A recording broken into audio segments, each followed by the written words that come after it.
এই জি এগুলো হচ্ছে আমাদের দেশি ভাই ব্রাদার, এগুলো হচ্ছে পুরা ফেমাস ব্যক্তি ফেসবুকে তারা।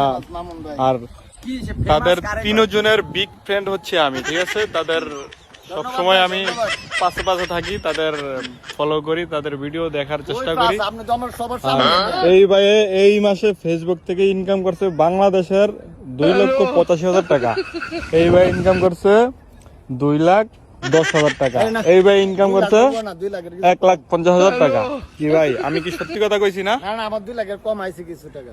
চিন্তা করছেন 2 লাখের 1,90,000 টাকা ইনকাম করছে শুধু ফেসবুক থেকেই। আরে এ তো দর্শকের জন্য হয়েছে, দর্শক ভিডিও দেখে, দর্শকরা ভালোবাসে দেখে হইছে। দর্শকরা যদি ভালোবাসা না দিত তাহলে তো তাহলে তাদের নিজের মুখের কথাই দর্শকরা পছন্দ করে তাদের ভিডিও এত দূরে নিয়ে গেছে। আর তাদেরও কিন্তু আমি একজন বিগ ফ্যান। তাহলে তারা কিন্তু এখন আমার পেট বেড়া খাওয়াইতে হবে। আমার খুব খিদা পাইছে এখন, ইনশাআল্লাহ ঠিক আছে? ভাত ডাল আর ইলিশ মাছ ভাজি, যেটাই হোক আমার খালি পেট বললেই হইব।